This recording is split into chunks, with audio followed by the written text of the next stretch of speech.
గ్రాముల బంగారాన్ని విడిపించి ఆ రోజు ఆన్లైన్ రేటుకే మేము కొంటాం. Sharma gold company. నమస్కారం, వెల్కమ్ టు సుమన్ టీవీ. నేను గీతాంజలి. జూలై 17వ తారీఖున తొలి ఏకాదశి వచ్చిందండి. అయితే ఈ రోజున ఎటువంటి పూజ చేసుకోవాలి, ఏ దేవుణ్ణి ఆరాధించాలి, ఆలయానికి వెళ్తే సరిపోతుందా, ఇంట్లో ఏమైనా ప్రత్యేకంగా పూజ చేసుకోవాలా? చాలా మంది ఆ రోజున ఉపవాసం ఉంటారు. ఉపవాసం ఏ విధంగా ఉండాలి? ప్రత్యేకించి ఒంటిపూట ఉంటే సరిపోతుందా, పూర్తిగా ఉపవాసం ఉండాలా? ఒకవేళ ఆ రోజు ఆహారం ఏమైనా తీసుకుంటే ఎటువంటి పదార్థాలను ఆహారంగా తీసుకోవాలి? ఈ వివరాలన్నీ తెలుసుకుందాం. ప్రస్తుతం మనతో పాటు ఉన్నారు ప్రముఖ జ్యోతిష్యులు బ్రహ్మశ్రీ నందిబట్ల శ్రీహరి శర్మ గురువు గారు. వారితో మాట్లాడి మరిన్ని విషయాలు తెలుసుకుందాం. గురుగారు నమస్కారం అండి. వాగర్థావివ సంపృక్తౌ వాగర్థ ప్రతిపత్తయే జగతః పితరౌ వందే పార్వతీ పరమేశ్వరౌ. సదాశివసమారంభాం శంకరాచార్య మధ్యమాం అస్మదాచార్య పర్యంతం వందే గురు పరంపరాం. ఆదిత్యాయ చ సోమాయ మంగళాయ బుధాయ చ గురు శుక్ర శనిభ్యశ్చ రాహవే కేతవే నమః. శృంగేరి పీఠాధిపతులకి, కంచి పీఠాధిపతులకి నమస్కారములు తెలియచేసుకుంటూ కార్యక్రమాన్ని ప్రారంభిద్దాం. జూలై 17వ తారీఖు తొలి ఏకాదశి. ఏకాదశి అంటేనే చాలా మంది ఆ రోజు ఉపవాసం ఉండాలి, ఏం తీసుకోకూడదు, వీలైతే ఆలయానికి వెళ్ళి రావాలి, ఆ తర్వాత రోజే ఆహారం తీసుకోవాలి, ఆ రోజు చాలా నిష్టగా ఉండాలి, ఇలా రకరకాలుగా వింటూ ఉండవని. అయితే ప్రత్యేకించి ఆషాఢంలో వచ్చేటువంటి ఏకాదశి, తొలి ఏకాదశి విశిష్టత ఏంటి?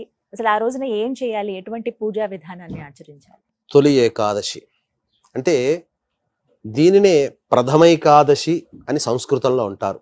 కానీ సంస్కృతంలో ప్రథమాన్ని మనం అచ్చ తెలుగులో మార్చుకుంటే తొలి అని వస్తుంది. కాబట్టి ఆ విధంగా తొలి ఏకాదశి ఇది. కాకపోతే మనకు 24 ఏకాదశులు ఉన్నాయి. ప్రతి నెలకి 2 ఏకాదశులు వస్తాయి. కాకపోతే ఈ తొలి ఏకాదశి మరియు ఉత్థాన ఏకాదశి అని చెప్పి కార్తీక మాసంలో శుద్ధ ఏకాదశి రోజున వస్తుంది. దీనికి ఉన్నటువంటి ప్రాముఖ్యత ఏంటనంటే, ఈ యొక్క తొలి ఏకాదశి రోజున విష్ణు భగవానుడు శయనించుతాడు. ఎక్కడ శయనించుతాడు? పాతాళ లోకంలో బలిచక్రవర్తికి ఇచ్చినటువంటి మాట ప్రకారము బలిచక్రవర్తి దగ్గర శయనాన్ని పొందుతాడు. పొంది మళ్ళీ కార్తీక మాసం ఏకాదశి రోజున ఉత్థాన ఏకాదశి అంటారు దాన్ని. ఆ కార్తీక మాసం ఏకాదశి రోజున ఈ విధంగా మళ్ళీ భూమండలానికి వస్తాడు. అంటే ఆ రోజున నిద్ర మేల్కొంటాడు. కాబట్టి ఈ విష్ణు భగవానుడు సృష్టి స్థితి లయకారకాలలో స్థితికారకుడు, అంటే మంచి చెడుని రక్షించేటువంటి అధిపతి. కాబట్టి ఈ అధిపతి అయినటువంటి విష్ణు భగవానుడు శయనించినటువంటి సందర్భంలో దీనిని నియమంగా పెట్టుకొని ఆషాఢం నుంచి కార్తీక మాసం అంటే 4 నెలలు దీన్ని చాతుర్మాస్య దీక్షగా ఉంటుంది, చెప్పుకుంటూ ఉంటారు. అయితే పూర్వకాలంలో ప్రజలందరూ కూడా ఈ యొక్క చాతుర్మాస్య దీక్షని ప్రారంభించిన వాళ్ళే, ఆచరించిన వాళ్ళే. రాను రాను రాను ఇది అడుగంటిపోయి కేవలం పీఠాధిపతులకి, యతీంద్రులకి, సన్యాసం తీసుకున్న వాళ్ళకి మాత్రమే కర్తవ్యముగా చేసుకునే విధానంగా మారిపోయింది. చాతుర్మాస్యం అంటే వాళ్ళు మాత్రమే చేసుకునేది, మనలాంటి గృహస్థులు కానీ మనం చేసుకునేది కాదు అని. కానీ పూర్వకాలంలో చేసుకునేవాళ్ళు. అయితే ఈ ఏకాదశి అనేటువంటిది ఎలా ఉద్భవించింది వీక్షించేటువంటి సుమన్ టీవీ ప్రేక్షకులు కూడా ఈ ఏకాదశి సంబంధించినటువంటి సమగ్రమైన వివరణ మీకు తెలియచేస్తున్నాం. కాబట్టి ఈ యొక్క వివరణని మీరు ఆశాంతం వీక్షించండి. ఎందుకంటేనమ్మా, ఏకాదశి రోజున ఎవరైతే ఇటువంటి ఏకాదశి ఉత్పన్నము, ఏకాదశి ప్రాముఖ్యతను, ఏకాదశి రోజున మనం ఏం చెయ్యాలని చెప్పి తెలుసుకుంటామో ఆ తెలుసుకున్న విధానంతోనే మనకు పుణ్యం సంప్రాప్తిస్తుందట. కాబట్టి ఆశాంతం ఈ యొక్క ఏకాదశి ఉత్పన్నాన్ని వీక్షణ చేస్తే కొంతైనా పుణ్యం మనకు కలుగుతుంది. అసలు ఎలా ఉద్భవించింది తిథి అనేటువంటిది చూసుకుంటే, పూర్వము కృతయుగంలో తాళజంగుడు అనేటువంటి ఒక రాక్షసుని యొక్క కొడుకు మురాసురుడు. ఆ మురాసురుడు బ్రహ్మవర ప్రసాదముతో మునీశ్వరులని, యజ్ఞయాగాది క్రతుల్ని, ప్రజలని నానా రకాలుగా హింసిస్తూ ఉంటే ఎవరు చెప్పుకుంటారు? రాజుకు చెప్పుకుంటారు, లేదా ఇంట్లో సమస్య వస్తే తండ్రికి చెప్పుకుంటారు. ప్రజలందరికీ సమస్య వస్తే భగవానుడికి చెప్పుకున్నారు, రాజులతో సహా. ఆ భగవానుడు విష్ణు భగవాను దగ్గరికి చెప్పుకున్నాడు. అప్పుడు విష్ణు భగవానుడు ఈ యొక్క మురాసురుని సంహరించాలనే ఉద్దేశంతో 1000 ఏళ్ళు ఘోరమైనటువంటి యుద్ధం చేసి అలసి సొలసిపోయి ఒక గుహలో విశ్రమించాడు విష్ణు భగవానుడు. ఆ విశ్రమించినప్పుడు ఆ స్వామి వారి దేహము నుంచి, విష్ణు భగవాను దేహము నుంచి ఒక దేవత ఉద్భవించి ఆ మురాసురుని సంహరించింది. కాబట్టి అప్పుడు విష్ణు భగవాను సంతోషించి నీకేం వరం కావాలి కోరుకోమ్మా అని అంటే, అప్పుడు ఆ యొక్క దేవతా స్వరూపమైన స్త్రీ 3 వరాలు కోరుకుంటుంది. ఎప్పుడూ నేను నీకు సదా ప్రియత్వముగా ఉండాలి, అలాగే నీకు నచ్చినటువంటి తిథుల్లో అత్యంత ప్రాధాన్యత నాకు కలగాలి, మూడవది నేను ఏర్పడినటువంటి తిథి రోజున నా రూపంలో ఎవరైతే నిన్ను కొలుస్తారో వారికి మోక్ష ప్రాప్తి కలగాలి అని చెప్పి మనకు చెప్పబడి ఉంది. కాబట్టి ఈ రోజున ఎటువంటి పాపపు కార్యములు చేయకూడదు, అబద్ధమాడకూడదు, దొంగలించకూడదు. ముఖ్యంగా దంపతులు, వీక్షించేటువంటి దంపతులు మైథునము పనికిరాదు, దాంపత్యం పనికిరాదు ఈ రోజున.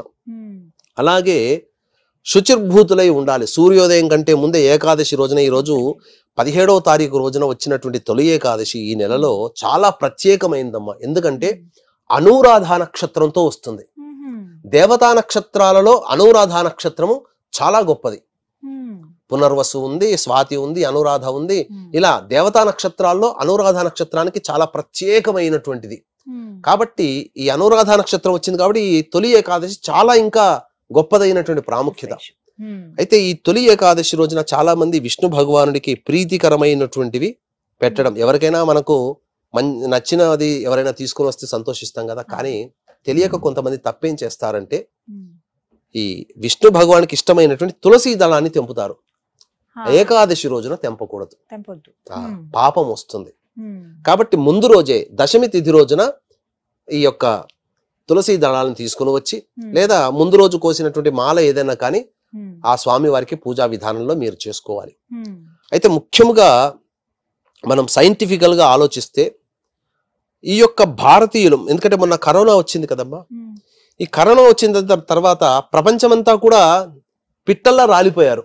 కానీ భారతదేశంలో చాలా ఇమ్యూనిటీ సిస్టంతో ఎందుకు ఇంతమంది ఉన్నారు అనేటువంటి ఆలోచన చేస్తే వాళ్ళ ఇండియన్స్ యొక్క ఆచరణ ఎలా ఉంది, పద్ధతులు అని చెప్పి తెలుసుకుందామని వాళ్ళు రీసెర్చ్ చేశారు. చేసిన తర్వాత మన విధానంలో ఉన్నటువంటి ఏకాదశి తిథి యొక్క ప్రాధాన్యత అంటే, ఈ ఏకాదశి తిథి రోజున పూర్వకాలంలో కఠినమైనటువంటి ఉపవాస దీక్ష పాటించేవాళ్ళు. అంటే ఎటువంటి భోజన పదార్థము, ఉడికించినటువంటి భోజన పదార్థాలను తీసుకునేవాళ్ళు కారు. కాబట్టి వీక్షించేటువంటి సుమన్ టీవీ ప్రేక్షకులు కూడా గమనించాల్సింది ఏంటంటే, ఏకాదశి రోజున ఉపవాసం ఉండాలి. ఎందుకు ఉపవాసం ఉండాలి అని అంటే, మనలో ఉన్నటువంటి ఇమ్యూనిటీ సిస్టమ్, రోగ నిరోధక శక్తి పెరుగుతుంది. అంటే దీనికి ఏం చెప్పబడింది శాస్త్రం ప్రకారం అంటే, పూర్వము విష్ణు యొక్క అనుగ్రహం చేత జన్మించినటువంటి పాప పురుషుడు, తర్వాత బ్రహ్మ లలాటము నుంచి ఒక చెమట బిందువు, స్వేద బిందువు భూమి మీద పడి తద్వారా ఉద్భవించినటువంటి రాక్షసుడు, ఇద్దరూ కలిసి మాకేదైనా, మేము ఉండే ప్రదేశం మాకు కావాలి అని చెప్పి కోరుకున్నారట. అప్పుడు బ్రహ్మదేవుడు ఏం వరం ఇచ్చారంటే, మీరు ఏకాదశి తిథి రోజున అన్నాన్ని ఆశ్రయించండి. ఎవరైతే అన్నమును భుజిస్తారో మీ యొక్క పాపత్వం తిన్నటువంటి వారికి లభిస్తుంది, ఆ విధంగా మీ యొక్క కోరిక నెరవేరుతుంది అని చెప్పడంతో ఆ రోజు నుంచి దారభ్యత ప్రజలందరూ కూడా ఏకాదశి తిథి రోజున భోజనం అనేది ఆపేశారు. మరి షుగర్ బీపీలు వచ్చిన వాళ్ళు ఏందయ్యా అని అంటారా? కాబట్టి మంటల మీద, నిప్పుల మీద వేయించినటువంటి చపాతీలు ఇవి తీసుకోవచ్చు. పేలాల పిండి తీసుకోవచ్చు. అంటే జొన్న విత్తులు ఉంటాయి కదా, మొక్కజొన్న విత్తులతో పేలాలు వస్తాయి కదా, ఆ పేలాలని పిండి చేసి దేవుడికి నైవేద్యంగా పెట్టి చేసుకోవచ్చు. ఎందుకనంటే విష్ణు భగవానుడికి పేలాల పిండి అంటే మహాప్రీతి. అందుకనే పేలాల ఏకాదశి అని అంటారు దీన్ని. కాబట్టి విష్ణు భగవానికి మీరు పూజ చేసి పేలాల పిండిని నైవేద్యంగా పెట్టి మీరు గనక భుజించినట్లయితే మీకు ఆ యొక్క ఏకాదశి తిథిన శక్తి వస్తుంది. కాబట్టి ఇబ్బంది లేదు. అయితే ఈ యొక్క విష్ణు భగవాన్ ఏ విధంగా ఆచరించాలి, ఆచరించగలిగితే కఠినమైన ఉపవాస దీక్ష. నేను చాలా మంది మధ్వలని అలాగే వైష్ణవుల్ని చూశాను. ఏకాదశి తిథి రోజున చాలా చక్కగా ఆచరించుకుంటారు, ఎటువంటి భోజన పదార్థం చెయ్యరు.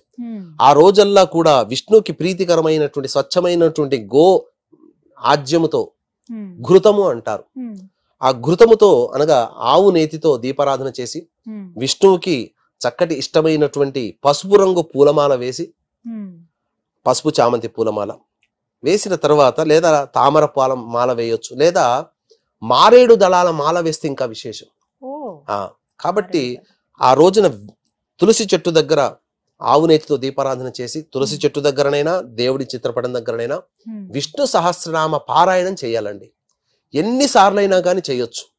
ముఖ్యంగా రాత్రిపూట శివరాత్రి రోజున ఏ విధంగా జాగారం చేస్తామో ఏకాదశి తిథి రోజున కనీసం తొలి ఏకాదశి తిథి రోజున అయినా కానీ జాగారం చేసి తెల్లవారి మళ్ళీ స్నానకృత్యాదులు తీర్చుకొని విష్ణు దేవాలయ సంబంధం అనగా లక్ష్మీ నరసింహస్వామి, వెంకటేశ్వరుడు, కృష్ణుడు, రామాలయం ఏదైనా దేవాలయానికి వెళ్ళి ఆ స్వామి వారికి ఇష్టమైనటువంటి పదార్థములు నైవేద్యముగా పెట్టి, ముఖ్యముగా ఈ యొక్క ఏకాదశి వ్రతాన్ని ఆచరించి ఎటువంటి భోజన పదార్థం తినకుండా ఉండి, ఎటువంటి దాంపత్యం లేకుండా ఉండి, ఆ రోజున విష్ణు దేవాలయానికి చేరుకొని అక్కడ ఉన్నటువంటి గోవులకి గనక ఏదైనా గ్రాసము ఇచ్చినట్టయితే ఈ ఏకాదశి తిథి యొక్క పవిత్రమైనటువంటి పుణ్యఫలాన్ని మనం వీక్షించేటువంటి ప్రేక్షకులందరూ పొందుతారు. కాబట్టి ఇది చాలా అత్యంత పవిత్రమైనటువంటి తొలి ఏకాదశి. కాబట్టి ఈ తొలి ఏకాదశి రోజున పురస్కరించుకొని కార్తీక మాస శుద్ధ ఏకాదశి వరకు కూడా విష్ణువుని గనక ఆరాధన చేసిన వాళ్ళకి మోక్ష ప్రాప్తి కలుగుతుంది. గురుగారు, విష్ణువు మోక్షాన్ని ఇస్తాడు ఖచ్చితంగా. పూజను ఏదైనా ఆచరించిన, ఆయన్ని స్మరించిన, ఏమైనా అత్యున్నత క్షేత్రాలను ఏమైనా దర్శించినా కూడా మోక్షం లభిస్తుంది అని అంటారు. ఈ ఏకాదశి ఎప్పటి నుంచో ఆచరిస్తున్న వాళ్ళు ఉన్నారు, ఇప్పటికీ చూస్తున్నాం చాలా మంది ఉన్నారు ఎంతో నియమ నిష్టలతో. మోక్షం అంటే ఎటువంటి మోక్షాన్ని ఇస్తాడు ఆయన? వాళ్ళందరికీ మోక్షం కలిగిందా ఇప్పటి వరకు ఏకాదశి వ్రతాన్ని చేసిన వాళ్ళకి? దేవతలకు నిలవైనటువంటి స్వర్గంలో నివాసం ఉండడం మోక్షం, లేదా ఇంకా గొప్పదైనటువంటి పుణ్యఫలం ఉంటే మనం ఏ దేవత ఉపాసన చేస్తామో ఆ దేవత యొక్క సన్నిధానంలో ఉండడం పరమపద మోక్షము అని అంటారు. కాబట్టి ఇక్కడ గమనించాల్సిందంటే మోక్షము అని అంటే మనము కలియుగంలో జన్మించామమ్మా, ఎన్నో పాపకర్మలతో మనం పుట్టాం. అంత ఈజీగా మోక్షం అనేది రాదు. కాకపోతే మన పాపకర్మలన్నీ తొలగిపోయి మోక్ష మార్గానికి వెళ్ళేటువంటి మళ్ళీ మరుత్తర జన్మలోనైనా మంచి భావనలతో ఆధ్యాత్మిక చింతనతో గడిపే జీవితాన్ని మనకు ప్రసాదిస్తారు. ఇప్పుడున్నటువంటి కొద్ది సమయమే గొప్ప అనుకుంటున్నాం, కానీ మళ్ళీ వచ్చే జన్మ ఉన్నా, లేదా మనకు నిజంగా ఈ జన్మలోనే మోక్షం ఉంటే మనకు భవబంధాలన్నీ తొలగిపోయి కష్టాలన్నీ తీరిపోయి అన్ని సెటిల్మెంట్ అయ్యి మన జీవితం మళ్ళీ ఆ దేవుడికి అంకితం అన్నట్టుగా మన జీవితం మారిపోతుంది. ఇక మోక్షం అని అంటారా? ఈ మోక్షానికి చాలా అంతరార్థం ఉంది. ఈ తొలి ఏకాదశి అంటే విష్ణువుకు సంబంధించినటువంటిది కాదమ్మా. కాబట్టి మోక్షకారకుడు ఈ యొక్క విష్ణు భగవానుడు. కాబట్టి ఈ రోజున ఎవరైతే పితృదేవతల్ని ఆరాధన చేస్తారో ఆ పితృదేవతలకి పేలాల పిండితో చేసినటువంటి నైవేద్యం గనక పెట్టినట్లయితే పితృదేవతలకు కూడా మోక్షం చెందుతుంది.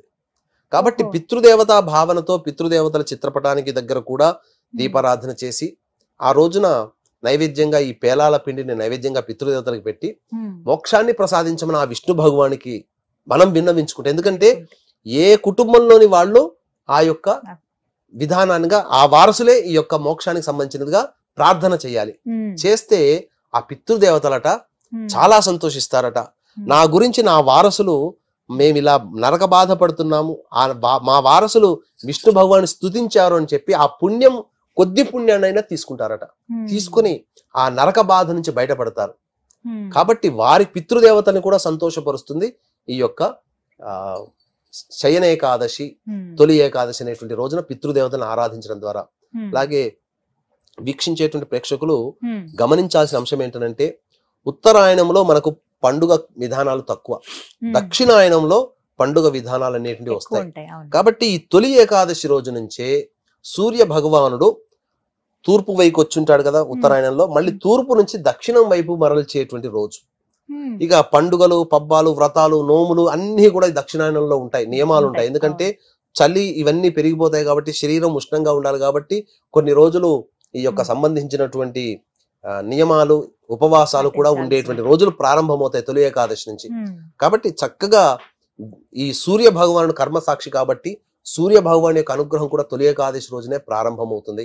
కాబట్టి దక్షిణాయనం కూడా ప్రారంభం అయ్యేటువంటి సందర్భంగా కూడా చెప్పబడింది. కాబట్టి తప్పకుండా దేవతానుగ్రహాన్ని తొట్టతొలిగా పూజలు అందుకునే దేవుడు ఈ దక్షిణాయనంలో విష్ణు భగవానుడు తొలి ఏకాదశి రూపంలో అందుకుంటాడు. కాబట్టి విష్ణు భగవాన్ యొక్క ఆలయంలో చేరుకొని ఆ విష్ణువుకి ప్రీతికరమైనటువంటి వస్తువులు పేలాల పిండి అయినప్పటికీ లేదా పూలు కానీ, ఇంకా చెప్పాలి అంటే వెంకటేశ్వర స్వామికి కుండలో పెట్టినటువంటి పెరుగున్నంని ద్వాదశి రోజున నైవేద్యంగా పెట్టినట్లయితే చక్కటి సంతానంతో పాటుగా వారి యొక్క కోరిక నెరవేరుతుందట. అందుకనే మనకు వెంకటేశ్వర స్వామి వారికి చెప్పబడినటువంటి నైవేద్యాలలో ఈ మట్టి పెంకలో పెట్టినటువంటి దధ్యోజనం ఉంటుంది కదమ్మా, పెరుగన్నం అంటారు దాన్ని. ఆ నైవేద్యం ఎవరికి రాదు, బయటికి రాదు, కొద్దిగా పెడతారు, కొద్ది మందికి వెళుతుంది. విశేష నైవేద్యాలు చాలా ఉన్నాయి వెంకటేశ్వర తిరుమలలో. ఇప్పటికీ కూడా ఆ స్వామి వారికి మట్టి పెళ్లలో ఆ దధ్యోజనం లాంటి పెరుగన్నమే పెడతారు. దద్దోజనం మళ్ళీ మనకు బయట దొరుకుతుంది, కానీ పెరుగన్నమే ప్రత్యేకంగా పెడతారు. కాబట్టి ఈ యొక్క విష్ణుదేవుడికి తామర పూలు పుష్పాలు అలాగే మారేడు దళాలతో మాల వేస్తే చాలా సంతోషిస్తాడట. అంటే లక్ష్మీ స్వరూపమే మారేడు కదమ్మా, లక్ష్మీ చెట్టు రూపంలో అమ్మవారు వెలిసింది. కాబట్టి ఎవరినైనా కానీ తన భార్యని తనకు దరి చేరుస్తున్నాడు. వెంకటేశ్వర స్వామి ఎలా ఉద్భవించాడమ్మా? సతీ వియోగంతోనే కదా. సతీ వియోగం వల్లనే వెంకటేశ్వర స్వామి ఉద్భవించాడు. కాబట్టి ఏకాదశి రోజున ఎవరైతే మారేడు దళాలతో వెంకటేశ్వర స్వామి కానీ విష్ణు భగవానికి కానీ మాల వేస్తారో, సతీ వియోగముతో దాంపత్య బాధలతో బాధపడుతున్నట్టు స్త్రీ పురుషులు ఎవరైనా కానీ మళ్ళీ దగ్గరగా అవుతారట. లేదా భార్య నన్ను పట్టించుకోవట్లేదు, భర్త నన్ను పట్టించుకోవట్లేదు అని బాధపడే వాళ్ళు ఈ అమ్మవారికి మాల వేయడం ద్వారా వారికి అందరికీ కూడా భర్త లేదా భార్య ప్రేమ అనురాగాలు వారికి సిద్ధిస్తాయట. ఆ స్వామి అనుగ్రహం కలుగుతుంది. ఎప్పుడైనా వేయవచ్చు. ఈ తొలి ఏకాదశి రోజున వేసినట్లయితే చాలా మంచి జరుగుతుంది, అనుకున్న కోరికలు నెరవేరుతాయి అని చెప్పడంలో ఏమాత్రం సందేహం లేదు. అలాగే వీక్షించేటువంటి ప్రేక్షకులు కూడా గురు పౌర్ణమి సందర్భంగా శ్రీకాళహస్తి క్షేత్రంలో ఈ నెల 21వ తారీఖు రోజున రాహుకేతు పూజ, అలాగే విద్యార్థుల కోసం సరస్వతి దక్షిణామూర్తి హోమాలు, మరియు వృషభ మిథున కర్కాటక సింహత్తుల వృశ్చిక మకర కుంభమీన రాశిలో జన్మించినటువంటి వారికి శనిదోష పరిహారార్థమై హోమాలు, అలాగే విద్య వివాహం ఉద్యోగం అనారోగ్య సమస్యలకి 18 రకాల హోమాది కార్యక్రమాలు కేవలం 1500 రూపాయల రుసుముకి చేయించడం జరుగుతుంది. అలాగే సంవత్సరం పొడుగుతా కూడా మీ యొక్క గోత్రనామాలను కుటుంబ సభ్యులకి కూడాను నమోదు చేసుకోవచ్చు. అవకాశం ఉన్న వాళ్ళు కార్యక్రమ తదనంతరం కాంటాక్ట్ చేసి పూర్తి వివరాలు తెలుసుకోండి. చాలా చక్కగా వివరించారు గురుగారు. నమస్కారం అండి. సర్వం శ్రీ ఉమామహేశ్వర పరబ్రహ్మార్పణమస్తు. విన్నారు కదా, తొలి ఏకాదశి ఏ విధంగా మనం ఆచరించాలో. అలాగే హోమాలు నిర్వహిస్తున్నారు ప్రత్యేకించి. అంటే సంవత్సరం పొడవునా ఏదో ఒక కార్యక్రమం ద్వారా ఆ దైవానుగ్రహం మనం పొందాలంటే మనకి వీలు కానప్పుడు మనం ఆలయానికి వెళ్ళలేము, కొన్నిసార్లు ఇళ్లలో వ్రతాలు చేసుకోలేము, కొన్ని పూజా కార్యక్రమాలు చేసుకోలేము. అలాంటి వాళ్ళ కోసం ప్రత్యేకంగా గురువు గారు కొన్ని హోమాలు నిర్వహిస్తున్నారు. వాటి గురించి పూర్తి వివరాలు తెలుసుకోవాలంటే మీకు స్క్రీన్ మీద నెంబర్ ఇస్తానండి. ఒకసారి కాల్ చేసి మీరు ఏ హోమం అయితే చేయదలుచుకుంటున్నారో, ఎక్కడ కావాలనుకుంటున్నారో ఒకసారి మీరు వివరాలు అడిగి చెప్పండి. అలాగే మీ పేరు మీ గోత్రాలు కూడా నమోదు చేసుకుంటే ఇంకాస్త సులువు అవుతుంది. దానికి సంబంధించిన రుసుము ఆ వివరాలన్నీ కూడా మీకు తెలియజేస్తారు. ఇది వాళ్ళ వీడియో. నమస్కారం.